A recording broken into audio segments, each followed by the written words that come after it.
ऐसा है वह घट घटवासी। पुस्तक अंतर जगत की यात्रा का ज्ञान विज्ञान भाग 1, लेखक डॉक्टर प्रणव पांड्या, पृष्ठ 99 आपको पढ़कर सुनाते हैं। आइए सुनते हैं। मित्रों, महर्षि पतंजलि और गुरुदेव के स्वरों में आमंत्रण के मधुर गीत मुखरित हैं। यह आमंत्रण उन्हीं के लिए है जो अंतर यात्रा पथ पर चलने के लिए उत्सुक हैं। अपने आप से इसी समय पूछिए कि क्या आप में यह उत्सुकता है।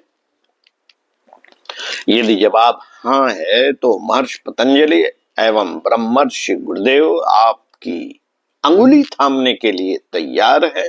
ये महायोगी राज आपकी अंतर यात्रा को सुगम करने के लिए प्रत्येक सरंजाम जुटाएंगे। बस आप में श्रद्धा और साहस की संपदा होनी चाहिए। मित्रों, ध्यान देने की बात यह है कि ऐसा कुछ आप में है तो ही आप आमंत्रण के इन गीतों को सुन पाएंगे। तभी इन गीतों की स्वर लहरियां आपकी अंतर भावना में प्रभु प्रेम का रस घोलेंगी। ऐसा होने पर ही आपकी अंतर चेतना में जागरण का महोत्सव मनाया जा सकेगा।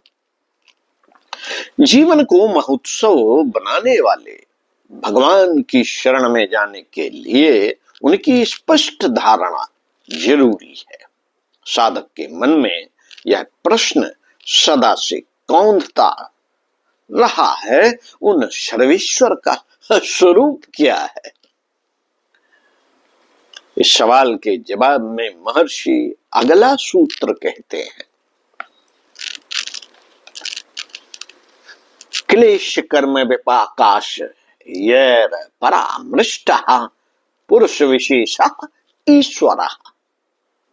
1/24। क्लेश कर्म विपाकाश आए। क्लेश कर्म विपाक और आशय, इन चारों से अपरामृष्ट जो संबंधित नहीं है।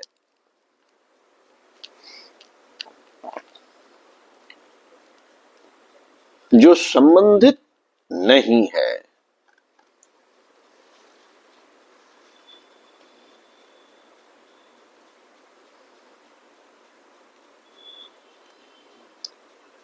पुरुष विशेषा जो समस्त पुरुषों में उत्तम है। वह ईश्वर, वह ईश्वरा, ईश्वरा ईश्वर है।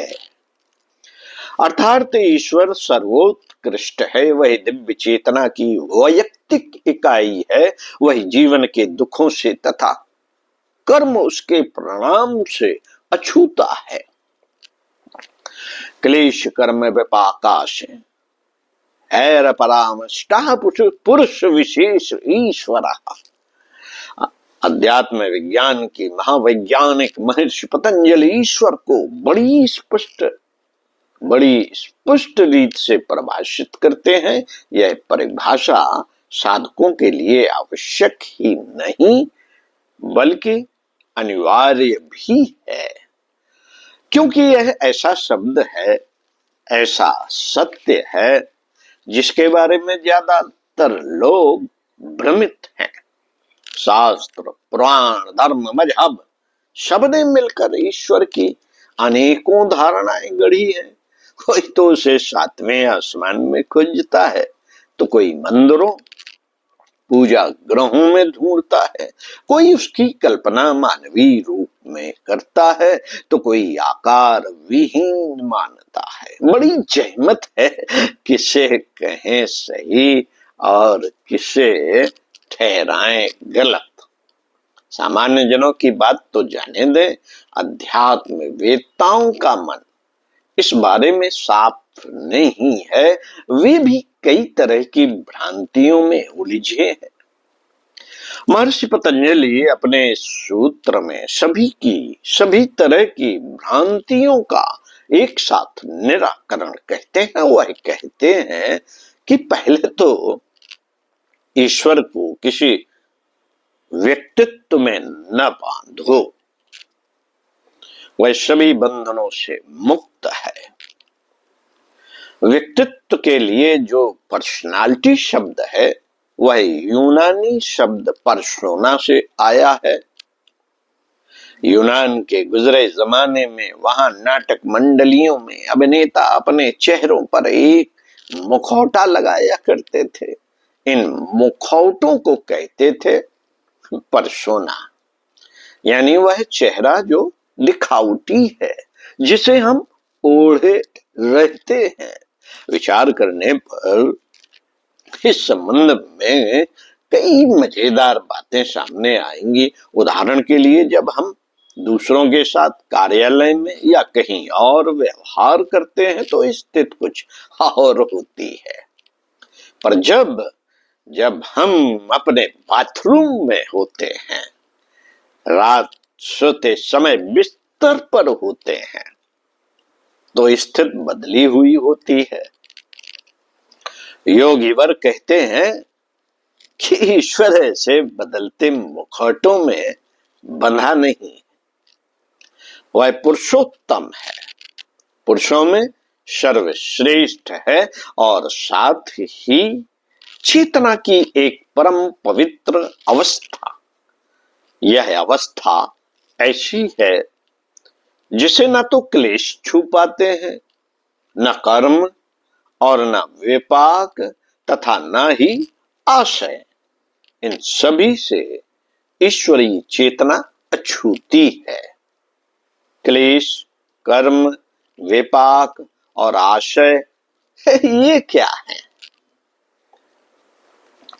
अच्छा हो इन सबको हम महर्षि के सूत्रों की परिभाषा में ही जाने।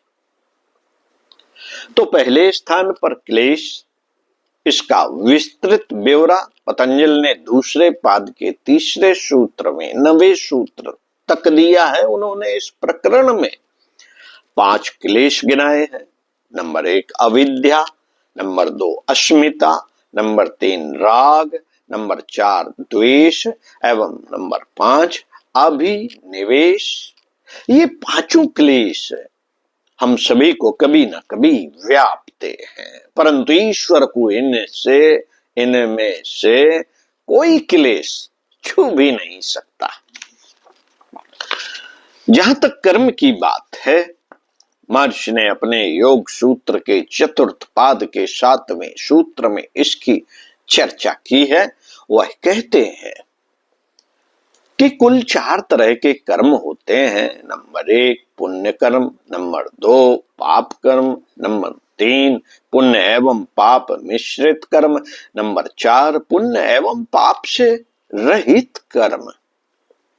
ईश्वरीय चेतना कभी भी किसी भी तरह इन कर्मों में लिप्त नहीं होती। इन चारों प्रकार के कर्मों में कोई भी कर्मों से छू पाने में समर्थ नहीं होते। तीसरा क्रम विपाक का है। विपाक यानी कि कर्मों का फल। तो जब कर्म ही नहीं तो कर्मों का फल कहां? कर्म के लिए किसी फल की पहुंच ईश्वर तक नहीं है, ये तो बस जीवों को ही बांधते हैं। इस कर्म विपाक के स्वरूप की चर्चा महर्षि पतंजलि ने 2य पाद के 13वें सूत्र में की है। चौथे क्रम में आशय है। महर्षि के अनुसार कर्म संस्कारों के समुदाय का नाम आशय है। इसकी व्याख्या योग सूत्र के 2य पाद के 11वें सूत्र में मिलती है। यह आशय ही जीवात्मा को बांधता है, उसको यत्र तत्र घसीटता फिरता है। उसकी परिस्थितियों एवं मन स्थिति में बदलाव के सारे सरंजाम आशय के द्वारा ही जुटते हैं। इसी से हंसने रोने की स्थिति बनती है। यह न हो तो फिर आनंद ही आनंद। ईश्वर इससे अछूता रहने के कारण आनंद का परम स्रोत है, सामान्य जीवों को इन चारों के बंधन में बंधना पड़ता है, परंतु ईश्वर इनसे सर्वथा मुक्त है।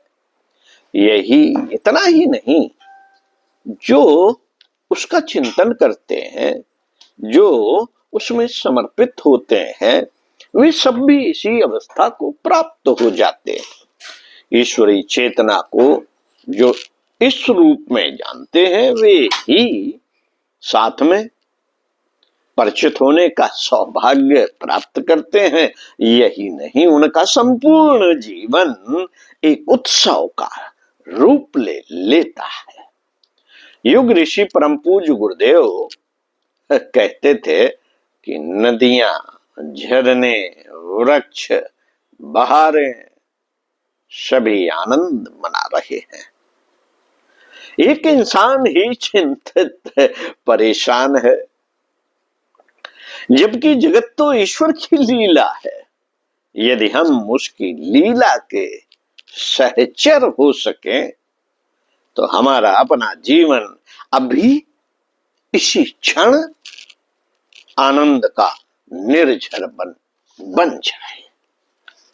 ओम शांति। साथियों, अगले सूत्र में मिलते हैं। विषय बांसुरी बने तो गूंजे प्रभु का स्वर। बांसुरी बनना होगा प्रभु का स्वर सुनने के लिए। ओम शांति।